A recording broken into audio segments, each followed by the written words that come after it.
les amis, cette année nous allons vous présenter une Nancy romantique. Je vous présente Christelle qui a accepté la proposition de notre association de dévoiler cet aspect de Nancy. Et Christelle va nous parler de ce lieu magnifique qui est le jardin Gaudron. Le jardin Gaudron, qui se trouve tout près de la place Stanislas. Voilà, Christelle, mais tout d'abord, je voulais te demander, est-ce que tu es native de Nancy ou pas? Non, pas du tout. En fait, j'ai vécu pendant 18 ans près de la frontière allemande et je suis venue à Nancy pour mes études et maintenant j'y travaille. Donc j'habite à Nancy maintenant depuis 1992. Donc tu es venue à Nancy, tu as découvert plein d'endroits romantiques, Oui, oui, oui. et notamment celui-là. Notamment ce jardin que je connais depuis peu de temps en fait, parce qu'il n'est pas très connu. C'est vrai que pas beaucoup de monde vient le visiter, ce qui est dommage. Les gens vont souvent à la Roseraie, au parc Sainte-Marie ou alors à la Pépinière, mais ce jardin mérite vraiment d'être connu. Voilà. Voilà. Et est-ce que tu pourrais nous donner un petit peu plus de détails sur ce jardin, des dates importantes? Alors il a été créé en 1758 à l'initiative de Stanislas, qui souhaitait avoir un jardin botanique rattaché à la ville de Nancy.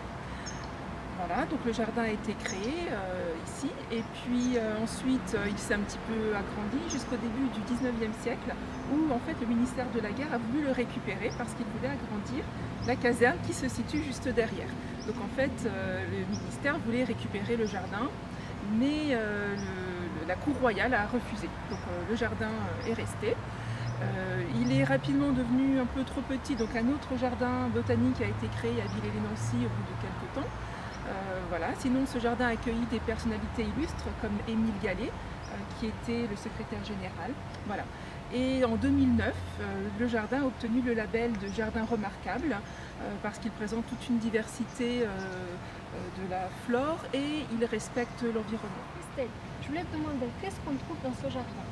Alors en fait ce jardin est original parce qu'on y trouve évidemment plein de sortes de fleurs différentes, mais également on y trouve des herbes aromatiques comme de l'aneth, du basilic et également des légumes donc, en fait, ou des fruits. On a vu de la rhubarbe, il y a du chou-fleur, voilà.